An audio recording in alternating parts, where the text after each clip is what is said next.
Di episode kemarin kita sudah tahu kalau Chow Jae-ha kabur dari Siwoo.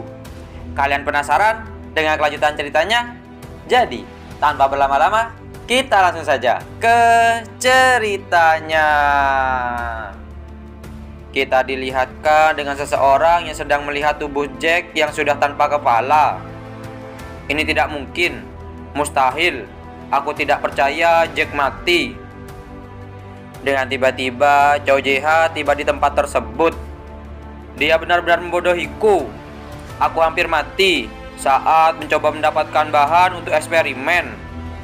Bagaimana bisa aku tahu si keparat itu sudah melalui ritual? Terlebih lagi, kita satu sekolah. Tanpa banyak bicara, orang misterius itu langsung membunuh Chow Jae-ha. Dari sekolah yang sama dan telah melakukan ritual. Aku menyadari bahwa bajingan itulah yang telah membunuh Jack. Kita beralih di kamar Siwoo. Dia lagi mengecek HP milik Chow Jae-ha. Jadi disinilah semua kontraktor berada. Mari kita lihat seperti apa isinya. Setelah melihat isi tersebut, tiba-tiba Siwoo berlari dan lalu mual-mual. Ternyata segala sesuatu yang muncul di depan matanya jauh lebih mengerikan daripada yang dia bayangkan.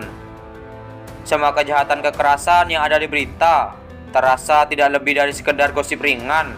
Bahkan sebelum mencari tanah bangsawan, jauh di lubuk hati Siwoo merasakan sedikit jijik. Meskipun dia melebih-lebihkan tentang menangkap dan membunuh semua kontraktor, dia merasakan rasa jijik dan merasa bersalah untuk membunuh manusia lain. Tetapi semua perasaan bersalah itu seketika lenyap. Sebab postingan yang diupload oleh para kontraktor ini mengisyaratkan bahwa mereka bukanlah manusia.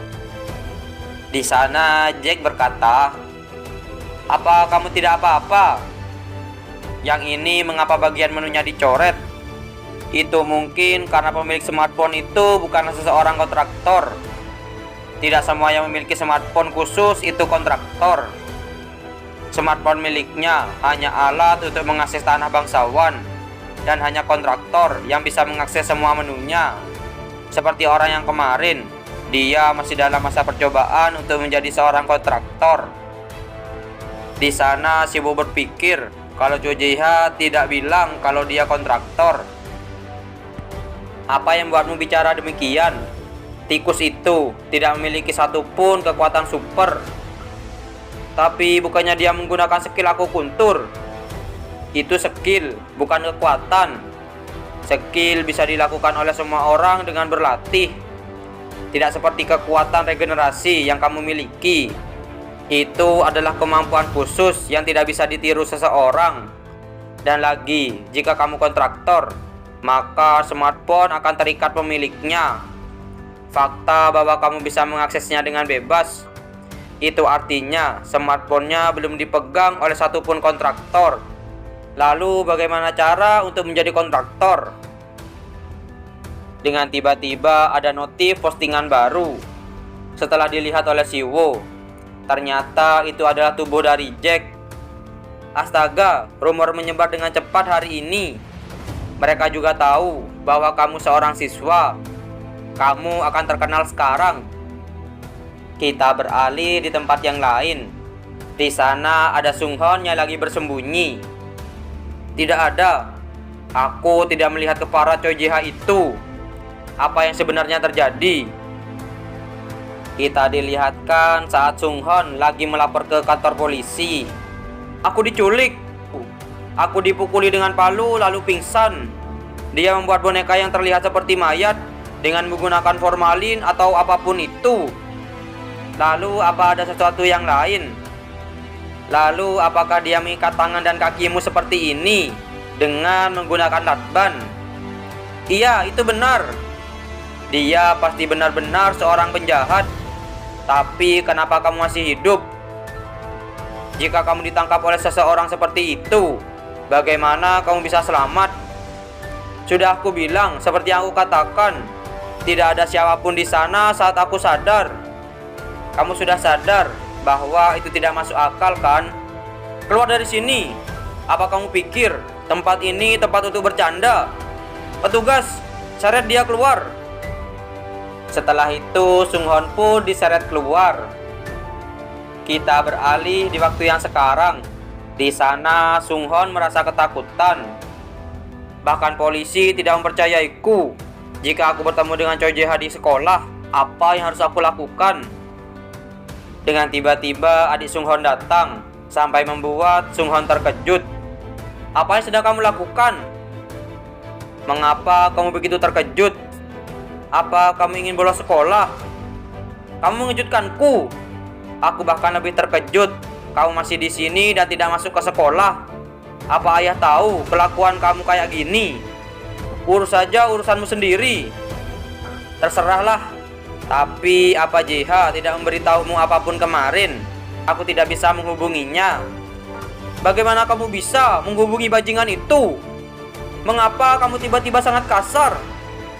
Aku tidak menelponnya. Aku hanya tidak bisa menghubunginya. Dia bilang di grup chat bahwa dia pindah sekolah lalu keluar dari grup. Pindah? Iya. Setelah itu aku tidak bisa menghubunginya lagi. Sung Hon bergumam. Apa dia lari setelah gagal membunuhku? Bagaimanapun aku sekarang bisa masuk sekolah. Setelah itu Sung Hon melihat Siwo. Itu Siwo. Bajingan itu dia masih hidup. Kita beralih di dalam kelas. Di sana Siwo melihat bangku Choi Jae-ha. Choi Jae-ha, aku tahu dia tidak akan datang ke sekolah. Setelah itu guru pun telah tiba di kelas. Semuanya tolong duduk di tempatmu. Wali kelas kalian mengundurkan diri. Jadi guru lain akan mengambil alihnya. Senang berjumpa dengan kalian semua. Namaku adalah Han. Dan aku akan menjadi wali kelas kalian mulai sekarang. Siwo melirik guru baru tersebut. Mengapa dia melihat ke arahku? Apa mungkin dia tersenyum kepadaku? Kita dilihatkan ada seseorang yang telah dibunuh oleh orang misterius. Dan kita kembali di ruangan kelas. Di sana ada anak-anak sedang mengobrol. Berita baru, seseorang meninggal lagi. Apa serangan jantung? Iya, ini sudah ketiga kalinya minggu ini. Mungkin hanya serangan jantung biasa. Tentu saja tidak. Sudah beberapa kali ini terjadi di lingkungan kita. Jangan-jangan ini pembunuhan. Bagaimana bisa serangan jantung menjadi pembunuhan? Bisa saja kan? Mungkin dia menggunakan racun atau semacamnya. Di sisi Siwo, dia bertanya pada Jack, bagaimana pendapatmu tentang ini? Apa kamu pikir ini ulah kontraktor? Jika kamu pikir dia seorang kontraktor hanya karena tersenyum padamu, kalau begitu semua orang yang bekerja di bidang layanan juga seorang kontraktor. Ayolah, apa kamu yakin dia tersenyum kepadamu? Atau kamu saja yang kegeeran? Aku tidak berbicara tentang wali kelas baru kita. Maksudku ini tentang apa yang mereka bicarakan. Kasus korban serangan jantung itu, apa itu disebabkan oleh kontraktor atau bukan? Itulah pertanyaanku. Kamu bilang akan ada orang-orang yang mengincarku karena postingan yang diupload oleh Tanah Bangsawan. Begitulah, karena aku punya banyak penggemar. Satu-satunya hal yang bisa aku katakan adalah masa bodoh tentang Tanah Bangsawan. Dengan tiba-tiba Siwo memukul Jack. Dan anak-anak di sana melihat Siwo yang tiba-tiba memukul tasnya. Aku pikir itu mungkin bukan kebetulan. Banyak orang mati karena serangan jantung. Jika kematiannya disamarkan dengan kemampuan seorang kontraktor, kamu pikir akan dapat jawaban jika terus memikirkannya. Lalu aku harus apa? Pergi saja dan menginvestigasinya. Setelah kamu melihat TKP-nya, mungkin kamu akan dapat petunjuk. Setelah itu, kita dilihatkan di malam hari. Di sana ada Siwo yang lagi mengecek kejadian pembunuhan. Ini aneh, tidak peduli bagaimanapun aku melihatnya. Ini sudah jelas tanda-tanda perlawanan. Apa mungkin barang-barangnya hanya berantakan? Bisa aku lihat, kemungkinan ini adalah pembunuhan. Tapi penyebabnya adalah serangan jantung. Jika pelakunya menggunakan racun, tanpa perlawanan ini tidak mungkin ada. Apakah itu masuk akal untuk melihatnya sebagai korban kontraktor? Kalau begitu, apa kemampuan kontraktor itu? Setidaknya apa senjatanya? Dengan tiba-tiba, Siwo melihat sesuatu. Di saat Siwo mau mengambil benda tersebut, di luar ada suara sirene polisi. Jangan bilang ada korban lainnya. Kita beralih di keesokan harinya. Di sana ada Sungeun yang sedang marah-marah. Orang-orang mati dan para murid ketakutan. Dalam situasi ini, kita sebagai OSIS harus membantu para murid lainnya. Saat malam, kita akan melakukan patroli 2 jam. Siapa sebenarnya yang ketakutan? Beritahu aku, kamu atau aku. Apakah ada seseorang yang lebih ketakutan darimu? Jika seseorang mati karena serangan jantung, bagaimana kita bisa melakukan patroli untuk hal semacam itu? Atau apa kamu pikir ingin menangkap hantu atau semacamnya? Kali ini berbeda. Orang yang meninggal adalah murid yang sangat sehat. Saksi mengatakan bahwa dia mendengar semacam teriakan dan melihat seseorang keluar dari tempat kejadian. Itu bukan berarti ini kasus pembunuhan. Itu ide yang bagus. Ayo kita lakukan patroli nanti malam.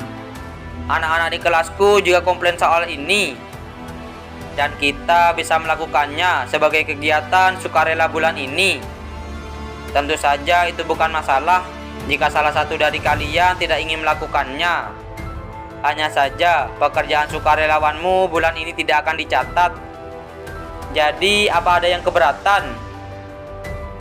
Kita beralih di tempat yang lain. Di sana ada orang misterius yang sedang mendapatkan notif pesan. Barcode telah diverifikasi. Informasi tentang pembunuh Jack telah dikirim. Kita beralih kembali di tempat siswa yang lagi berpatroli. Lihat, ada apa di sini? Tidak ada apapun di sini. Ini sia-sia, benar-benar sia-sia. Aku harus pergi ke toilet, jadi duluan saja. Apa sendiri? Tenang saja, tidak akan ada apapun yang terjadi. Tapi guru bilang, kita jangan berpisah sendiri-sendiri. Pada akhirnya, Sungeun pun ditinggal sendirian di sana.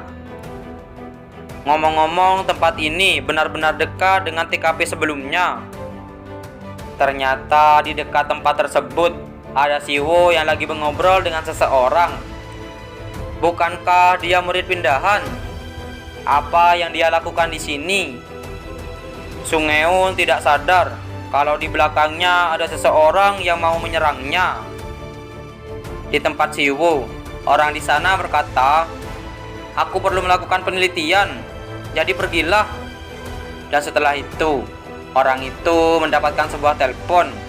"Iya Pak Kepala." Salah satu dari mereka terus berkeliaran. Jadi ayo taruh garis polisi dulu. Dengan tiba-tiba orang itu mendorong Siwo. "Kamu tidak boleh masuk. Aku memberitahumu dengan baik karena kamu anak-anak.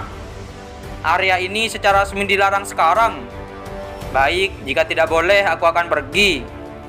Kita beralih di tempat Sungeun yang sedang mau ditangkap oleh seorang misterius. "Sungeun." Ternyata itu adalah Pak Han. "Kenapa kamu sendirian? Di mana Minwo?" "Itu Minwo pergi ke kamar mandi sebentar." "Aku dalam perjalananku keluar kamar mandi. Dan kenapa tidak ada orang di sana? Mungkin dia pergi ke kamar mandi lainnya." Ternyata orang misterius itu pergi setelah melihat Pak Han. Pak Han berkata, "Berhenti berpatroli di malam hari. Kenapa tiba-tiba? Aku akan membuat permintaan yang benar pada kepala sekolah. Pak Guru akan mencari Minho. Jadi Sungeun, kamu masuklah dulu." "Baik Pak." Kita beralih di tempat Siwo. Di sana Jack berkata, "Bukankah teknikmu bagus? Apa yang kamu bicarakan?" Di taman saat kamu diusir oleh polisi, kamu melompat dan menginjaknya. Aku melihatnya dengan mataku sendiri. Seperti yang kamu katakan, potongan logam ini ditemukan di taman. Di tempat lain yang mencurigakan, aku menemukan potongan besi yang sama. Kamu punya mata yang lebih baik, jadi kamu tahu apa ini. Aku hampir tidak bisa merasakannya. Apa menurutmu hal yang terpenting dalam hidup adalah lari? Aku rasa rambutlah yang terpenting. Jangan berputar-putar, katakan langsung. Kamu tidak mencuciku dengan benar sejak kamu memenggal kepalaku. Itu mudah. Dan setelah itu, Jack pun dilempar di mesin cuci. Apakah kalian penasaran? Siapakah yang telah meneror sekolah Siwo? Jadi, jangan lewatkan di episode yang selanjutnya. Terima kasih telah menonton video kami sampai selesai. Jangan lupa subscribe dan like dan share video-video kami ke teman-teman Anda. Dan dadah.